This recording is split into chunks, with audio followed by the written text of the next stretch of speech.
Nah, oke, sahabat pejuang kita teruskan gitu ya, kita teruskan tema kita hari ini dengan narasumber yang tadi Mas Andi. Kita akan ulas-ulas lah gitu kan, kita akan ulas sedikit apa yang disampaikan Mas Andi tadi, Pak Epi, bahwa Mas Andi tadi menyampaikan bahwa beliau pernah gitu kan, pernah, saya tapi seneng lah ya, sebuah kejujuran gitu kan yang pernah diperlakukan sama keluarga gitu kan, keluarga istri itu pokoknya harus nurut misalkan seperti itu, dan tekadnya berhijrah tahun 2018 itu kan harus diajukan. Nah, kira-kira kalau menurut Pak Happy, perjalanan yang demikian itu kan penuh makna, itulah penuh makna, penuh hikmah. Dari sudut pandang Pak Happy mungkin bisa diceritakan untuk melihat cerita sekilas dari Mas Andi tadi. Monggo Pak Happy. Iya, terima kasih Mas Teguh. Ya, sebelumnya saya ingin menyapa ya kader-kader IBF dan para pejuang gerakan Beli Indonesia di seluruh tanah air. Selamat tahun baru. Semoga tahun yang baru ini membawa sebuah semangat baru, semangat untuk merubah cara bermain kita, cara hidup kita, sehingga pada tahun baru ini Allah Subhanahu wa taala memberikan hal-hal baru yang jauh lebih baik daripada tahun-tahun sebelumnya. Mas Teguh yang saya hormati dan seluruh kader-kader IIBF di seluruh Indonesia. Jadi kalau saya tadi mengikuti perjalanan Mas Andi ya, luar biasa menarik ya Mas ya. Jadi rupanya beliau ini saya juga baru dengar itu, kalau sebetulnya ketika saya ngomong banyak nggak paham juga gitu kan. Banyak nggak paham, tapi ikut terus aja. Mungkin karena dia udah bingung gitu, kalau saya nggak ikutin belum ada gantinya ini yang saya mau ikutin kan gitu. Nah, ada satu hal yang tadi diucapkan sebetulnya sama Mas Andi, bahwa perubahan itu terjadi tidak serta-merta. Tidak serta-merta. Perubahan itu terjadi dari waktu ke waktu, yang dalam istilah beliau itu ternyata ilmu ini memang nggak mengantarkan kita itu kepada perubahan. Tetapi ada satu hal yang kita tunggu. Satu hal itu adalah sebuah petunjuk atau hidayah. Nah, ini sebetulnya rahasia besar manusia. Karena kalau kita lihat, kalau kita berbicara tentang bisnis ya, mestinya orang-orang yang berhasil bisnis itu adalah orang-orang yang sekolahnya di Harvard Business ya, School gitu misalnya, di Harvard, di mana-mana ternyata saya banyak ya teman-teman yang dulu hebat di dalam karir itu, menjadi CEO dari perusahaan-perusahaan multinasional, hidupnya ya terakhir ya kurang lebih lah gitu ya. Artinya apa? Kalau dia memang menguasai ilmu bisnis yang sesungguhnya gitu, mestinya harta nggak ada persoalan, rezeki nggak ada persoalan. Ya, kita lihat banyak perusahaan-perusahaan di Indonesia yang dimiliki oleh orang-orang yang notabene itu kekayaannya itu berpuluh-puluh triliun. Kemana hari ini gitu? Ternyata ya naik turun, bahkan turun luar biasa.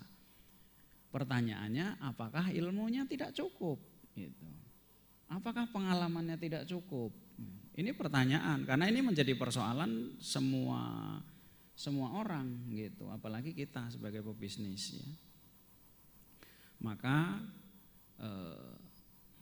Rasulullah itu mengatakan bahwa ilmu itu ada dua macam ya. Satu itu ilmu yang hanya sampai di bibir aja gitu, dan yang kedua itu ilmu yang menghujam ke dalam hati. Nah, ilmu yang menghujam ke dalam hati inilah sebetulnya ilmu yang menggerakkan manusia untuk berubah. Dalam konteks hari ini dikatakan oleh Mas Andi tadi, inilah yang kita tunggu sebetulnya, hidayah. Sehingga kadang-kadang saya mengatakan kepada orang-orang ketika ketika datang, dan pertemuan kita itu hanya 30 menit nih gitu.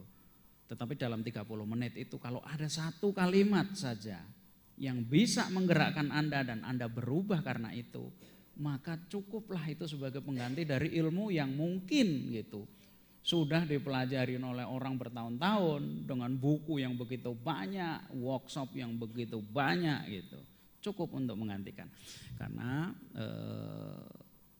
dia berubah karena itu. Nah, ini sesuatu yang sebetulnya harus kita sadarin bersama. Nah, pertanyaannya hari ini gitu, apakah ilmu kita tidak perlu cari gitu?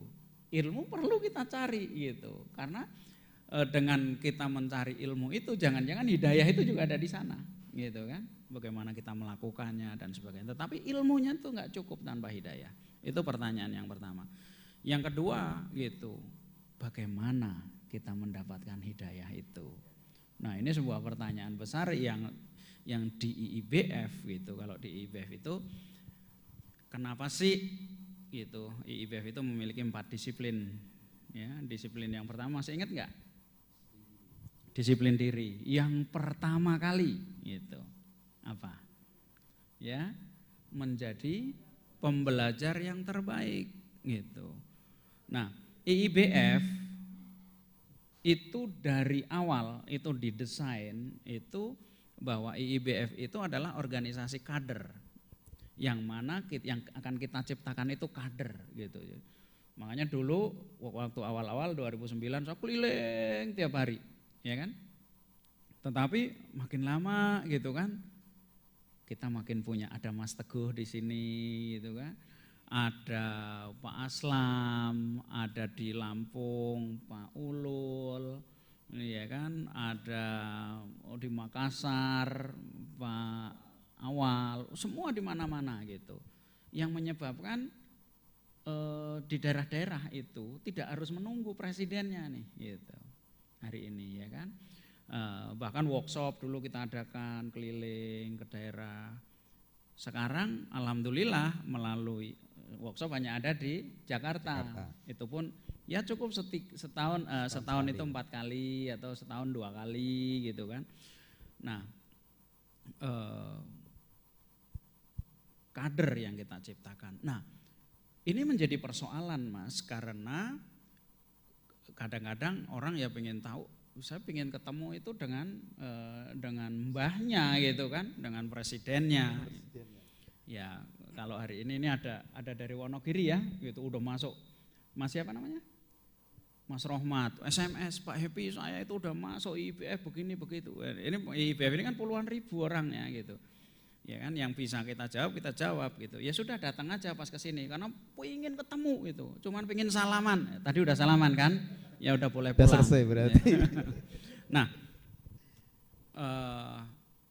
ini menjadi sebuah persoalan karena Indonesia itu banyak dan kita ingin membangkitkan, ingin mendorong kebangkitan pengusaha-pengusaha di seluruh Indonesia. Maka disiplin diri itu menjadi pembelajar terbaik. Kenapa? Karena guru kalian bisa saja gitu, Mas Teguh namanya ada di Tuban, bisa namanya Pak Aslam ada di Makassar, bisa namanya Pak Farid ada di Tangerang. Ini artinya dialah guru yang orang nggak ketemu dengan presiden, yang ketemu dengan kalian gitu. Mungkin orang selanjutnya Mas Teguh akan membuat kader lagi, dan dalam kader itu beginilah gerakan itu bisa bertumbuh. Kalau dia itu harus ketemu itu satu orang gitu, namanya Happy Trenggono, maka ini tidak akan menjadi sebuah organisasi kader, tidak akan membangkitkan banyak orang gitu. Nah, persoalannya terhadap keredoan. Apakah orang yang ketemu dengan Anda itu akan redo sama Anda? Sedangkan dia itu melihat sehari-hari Anda juga orang biasa juga kok gitu. Kelihatannya Pak Happy lebih sakti daripada Anda gitu kan. Iya kan? Nah, maka mesti ketemu Pak Happy ini gitu. Nah, ini menjadi persoalan. Maka di situ kita tetapkan, kita doktrin ke teman-teman menjadi pembelajar yang terbaik. Pembelajar yang terbaik itu apa? Pembelajar yang terbaik itu salah satunya adalah murid yang redo kepada gurunya. Meskipun dilihat gurunya orang biasa. Itu. Kenapa? Karena tanpa keredoan seorang murid kepada guru enggak ada hidayah, Mas. Itu kuncinya. Jadi di dalam surat Yasin itu Allah itu mengingatkan kepada kita, maka ikutilah orang-orang yang tidak mempersoalkan upah kepadamu. Kalau kamu ikutin mereka, maka akan aku beri petunjuk pada kalian. Orang yang mengajarkan kepada kalian dan orang yang ngikutin mereka. Jadi hidayah itu salah satunya itu dijanjikan oleh Allah Subhanahu wa taala. Maka kita mesti redok dengan guru kita. Ya kadang-kadang guru kita orang biasa, ya kan Mas Teguh gitu. Udah belajar Mas Teguh udah naik gitu. Besok Mas Teguh itu bisa sulit juga gitu. Bisa jatuh ya enggak jatuh lah Mas gitu ya, tapi sulit gitu. Jadi saya itu pernah satu saat gitu saya punya guru Mas gitu ya. Jadi kalau Pak Happy itu bedanya sama orang lain, kalau Pak Happy itu gurunya diceritain gitu. Ini kalau orang lain kan gurunya diumpetin gitu. Takut kalah sakti kan begitu. Iya kan masa gitu belajar sama gurunya. Nah, tetapi di IBF enggak begitu. Gitu. Ini mesti kita rombak cara berpikir ini. Jadi guru saya itu setiap hari itu ngobati 500 orang Mas. 500 orang diobatin. Beliau luar biasa, beliau masih kerja gitu. Dan ini menjadi dakwah yang luar biasa karena ketika guru itu mengobatin gitu dan orang sembuh, orang sakit kanker harus di kemo gitu, begitu diobatin beliau ternyata sembuh, nggak pakai kemo. Kan saya kadang-kadang tanya Pak Kiai, dikasih apa itu kok kanker bisa sembuh? Saya kasih itu daun jamblang gitu. Pokoknya ngawur aja deh. Jadi kata Pak Kiai, pokoknya saya seingatnya saya aja, saya kasih itu gitu ya kan. Pokoknya ini urusan Allah lah gitu. Nah begitulah gitu, maka sembuh orangnya. Itu cerita kemana-mana dan pengajiannya itu puluhan ribu Mas. Satu saat saya dipanggil, Pak Kiai ingin ketemu. Pak Kiai itu sangat dekat sama saya ya. Begitu ketemu gitu, waduh beliau ternyata dalam keadaan sakit yang luar biasa. Dan sakitnya itu kita itu kalau boleh berdoa, ya Allah gitu. Bagaimana saya bisa ikut meringankan beban beliau gitu ya. Enggak tahu saya caranya. Jadi sakit luar biasa Mas. Nah sakit luar biasa sampai saya antar mobil itu saya setir sendiri karena saya enggak mau, saya pakai Alphard pada saat itu, saya enggak mau kalau sopir nyetir dan dia kegoncang-goncang itu kesakitan. Jadi saya setir sendiri itu. Pak Kiai saya angkat sendiri, saya setir sendiri dari satu tempat yang jauh tuh pokoknya Pak Kiai itu kan enggak mau ke rumah sakit. Saya bilang enggak bisa Pak Kiai. Gitu. Saya bilang kepada Pak Kiai begini. Pak Kiai, saya melihat bahwa pada saat itu Pak Kiai itu senang lihat muridnya gitu. Saya kan muridnya Mas gitu. Tetapi seorang murid itu kan juga sebagai support system juga. Ya kan? Ketika gurunya itu membutuhkan satu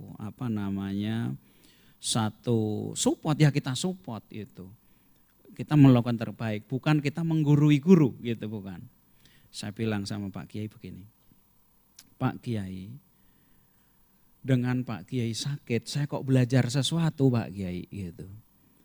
Apa itu gitu.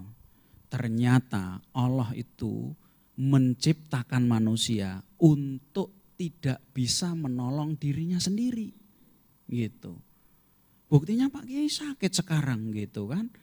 Gitu. Paling enggak Pak Kiai enggak bisa jalan sendiri ke rumah sakit, saya yang nyopirin gitu. Saya merasa terhormat Pak Kiai. Itu Pak Kiai kelihatan senang gitu ya, senang dan saya mengikuti beliau berobat dan sebagainya. Terus ya begitulah gitu. Nah, apa yang terjadi? Ternyata di antara murid puluhan ribu itu ya ada 1-2 orang gitu yang Pak Kiai itu mengatakan begini. ya kalau kalian mau belajar sebagai belajar dan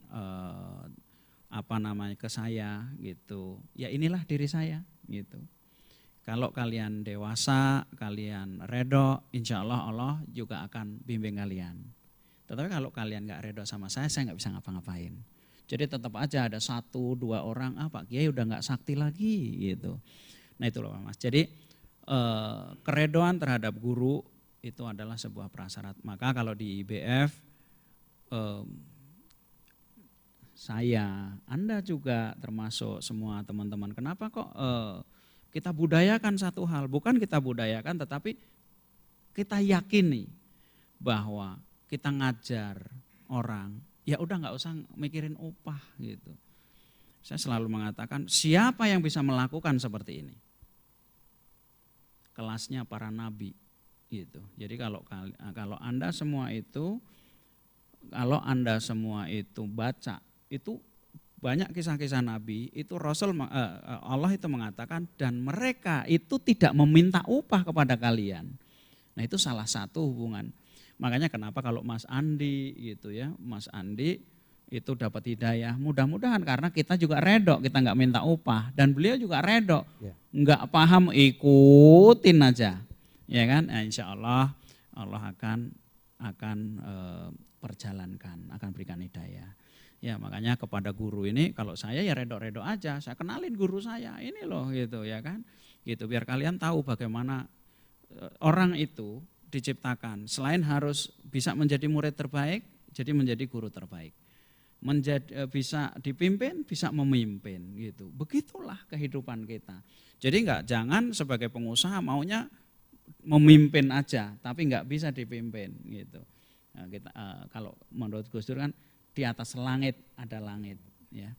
Jadi banyak sekali, tetapi yang disampaikan oleh Mas Andi tadi luar biasa, sebuah pelajaran bahwa untuk berubah kita membutuhkan hidayah, gitu Mas.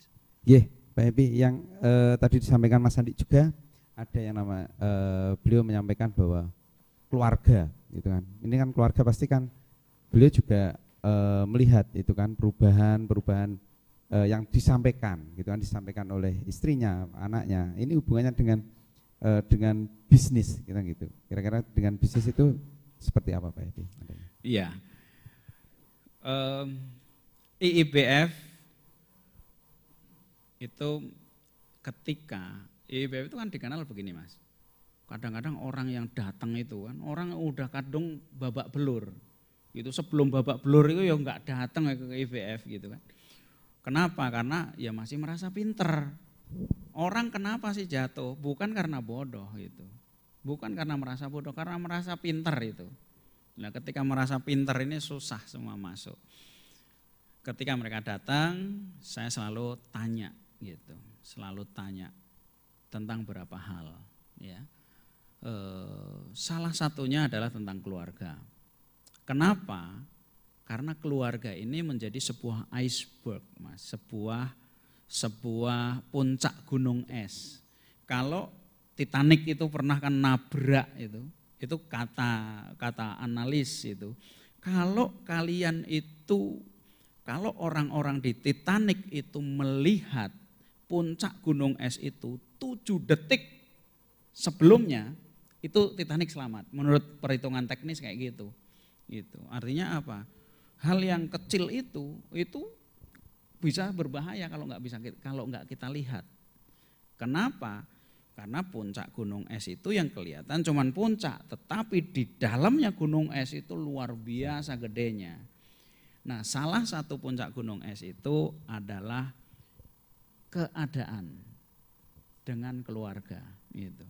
Intinya gini, kalau keluarganya berantakan, udah nggak mungkin bisnisnya nggak berantakan gitu. Nggak mungkin mau ngomong cerita apa gitu.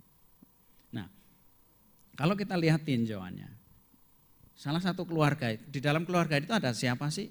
Yang paling dekat itu kalau bujangan ya sama orang tua gitu ya, kita lihat gitu. Ada nggak masalah dengan orang tua? Satu pengusaha itu ketemu dengan kita itu ketika pertanyaan pertama itu ternyata itu persoalannya. gitu. Saya bilang ya udah kamu minta maaf lah gitu. Pak, tapi persoalannya saya nggak pengen tahu tentang persoalanmu. Saya pengen kamu minta maaf gitu. Apapun masalahnya gitu. Kenapa? Karena ada yang dalam kisah itu seseorang ini dia itu karena ayahnya itu menikah lagi, ibunya meninggal, ayahnya menikah lagi, dan menikahnya dalam tanda kutip itu dengan orang yang menurut dia bukan orang benar-benar gitu, bukan orang benar-benar gitu. Saya bilang, apakah kalau dia nggak benar-benar itu kamu memiliki hak untuk tidak redo kepada orang tua kamu? Gitu. Kamu tidak memiliki hak. Ada juga seorang ya dari Makassar. Hari ini insya Allah udah baik kehidupannya. Dia mengatakan, Pak, saya itu memang berantem sama ibu saya itu hari-hari, Pak, gitu. Tapi ibu saya itu sebenarnya nggak apa-apa gitu. Saya tuh banyak kesel, tapi dia ngeselin, tapi dia tahu kalau saya marah-marah aja. Dia juga nggak sakit hati gitu. Ya ibu kamu nggak sakit hati. Yang menciptakan ibu kamu itu yang sakit hati, gimana urusannya? Gitu. Jadi nggak ada ceritanya. Ternyata begitu kita perbaiki gitu, Allah turunkan luar biasa solusi. Nah, keluarga yang lain itu adalah hubungan kita dengan suami istri. Ya, maka banyak gitu. Kalau cerita saya sendiri dulu kan ketika saya jatuh ya Mas ya, itu pada saat itu saya itu ganti direktur keuangan itu sudah berkali-kali. Tetapi yang terakhir itu 2 kali itu senior, very senior. Pernah kerja itu sama ya orang menjadi asistennya asisten keuangan dari grup besar di Indonesia ya. Berkali-kali dan terus terakhir di saya dan akhirnya keluar juga gitu. Enggak cocok gitu. Terakhir saya ganti direktur keuangan ya, direktur keuangan yang hingga hari ini itu tidak ganti-ganti gitu. Wah, ternyata ini orang yang cocok gitu. Dan saya baru kali ini memahami bahwa Allah itu sudah siapkan direktur keuangan yang paling cocok sama saya itu dari dulu gitu. Sejak saya mengakhiri masa bujang saya itu. Nah, jadi dia itu istri saya sendiri. Jadi istri saya itu termasuk direktur keuangan yang sangat cocok di sini dan cukup bertahan lama lah ya. Ya PR saya bagaimana agar dia nggak keluar mengundurkan diri kan gitu. Apa pelajarannya? Ya banyak di antara kita itu menginginkan kita kan saya selalu tanya gimana hubungan kamu dengan istri? Wah Pak, hampir 99% mungkin ya. Yang bermasalah itu bermasalah sama istrinya gitu. Saya bilang kamu perbaiki dulu. Kalau nggak diperbaiki, percuma kita ngomong marketing, percuma kita ngomong investasi, percuma kita ngomong restrukturisasi utang, jatuh-jatuh juga gitu. Karena kalau seorang suami yang menjadi pengusaha dan istrinya itu nggak redo gitu, bisnisnya habis gitu, rezekinya habis. Duit mungkin dapat, tapi rezekinya nggak dapat itu. Jadi rezeki sama duit ini yang mesti dibedain. Ya, dapat 100 miliar, kita persoalan kita 200 miliar gitu. Mending dapatnya 1 triliun, iya kan? Lapangnya 1 triliun, ya enggak? Gitu. Nah, ini menjadi persoalan selalu. Nah, saya selalu mengatakan makasih. Kenapa sih ketika manusia itu suami istri itu cerai, kenapa kok ada gonogini dan sebagainya? Itu artinya bahwa kalian sebagai suami istri rezekinya itu paket jadi satu. Jadi kalau sang suami itu mau, istrinya nggak mau, rezeki nggak turun. Gitu. Istri juga gitu, saya banyak ya. Istrinya hebat nih, suaminya itu nggak redo gitu. Iya nggak kemana-mana gitu. Kan kata orang ya, ada di balik suami yang sukses ada istri yang sukses ya. Tapi di balik istri sukses banyak suami stres. Ya. Ya, ini Gitu ya, suami-suami yang nggak redok ini menjadi persoalan gitu. Ini mesti dirubah, mesti kita ya redok gimana? Yang namanya redok itu redok. Ikhlas itu ya Pak ya. Ikhlas. Jadi redok itu menurut teman saya, Ustadz ini, dia itu gabungan 3 hal. 1 itu adalah sabar. Sabar itu menurut Imam Al-Ghazali itu menahan diri. Jadi kalau lihat istri itu ngomongnya nyelekit itu ya. Ya kita bukannya nggak sakit hati, sakitlah dikit tapi menahan diri, nggak usah marah gitu lah. Ya sudahlah nggak apa-apa, menahan diri gitu. Sabar itu juga dalam perspektif lain tetap berusaha meskipun seolah-olah nggak berhasil. Nah itu sabar juga namanya. Seperti Mas Andi tadi kan, belajar aja, ikutin aja. Padahal aku itu nggak paham yang diomong Pak Happy itu. Dan itu saya itu kan ngelihat wajah orang tuh tahu sebetulnya paham atau nggak paham gitu. Ini orang udah nggak paham tapi ya di situ aja gitu. Ya sudah, bagaimana dapat muridnya model begini gitu kan. Saya pengennya murid yang cerdas-cerdas gitu loh. Gitu. Ya tapi modelnya begitu nggak apa-apalah gitu buat hiburan gitu ya. Nah, sabar. Yang kedua itu ikhlas. Ikhlas itu apa? Ikhlas itu surat Al-Ikhlas. Yang di dalamnya enggak ada kata-kata ikhlas. Yang ada hanya Allah, Allah, Allah, Allah. Gitu. Jadi kalau ada orang ikhlas, ngomong ikhlas sama istrinya, ngomong, aku itu udah ikhlas aku. Gitu. Beristri sama kamu yang sebetulnya aku temukan terakhir gitu. Bagaimana ikhlas itu, cara ngomongnya aja bikin istrinya itu marah, iya kan, gitu. Nah yang ketiga itu adalah menerima, jadi accepted, oke, gitu. Itu kalimat redo. Makanya ketika orang redo itu nggak ada reserve, nggak ada saya redo kalau kamu begini, enggak, gitu. Nah ini kunci terbesar. Makanya orang yang redo itu orang yang mendapatkan semuanya, gitu.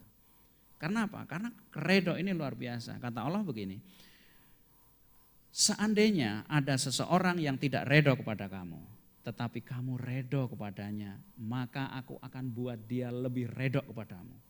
Nah ini sebuah kunci. Maka ketika di IBF, kenapa sih keluarga-keluarga itu menjadi baik? Yang tanya sama Sodik, ya, tanya sama Aswandi, ya, yang sekarang lagi di rumah, mudah-mudahan lagi lihat nih Bang Aswandi, ya, gitu. Aswandi itu redok dulu gitu, baru istrinya redok gitu kan. Tanya sama Pak Aslam, ada perubahan nggak Bu Pak Aslam Bu? Perubahan yang lebih kalau baik. Kalau nggak ada berarti belum dapat hidayah. Ya, jadi keredoan itu membuka semua kunci. Bahkan ketika seseorang ya, nah di pengusaha di IBF kan banyak Mas Teguh. Rumahnya besok mau dilelang, gitu. Gimana Pak cara mempertahankan? Mbak Hidayah itu ngomong kita mau pakai pengacara gini, nggak usah, saya bilang. Pengacara terbaik kamu itu Allah. Kalau ya sehebat apapun bank mau melelang itu, tapi kalau Allah itu belum izinkan, tidak akan melelang.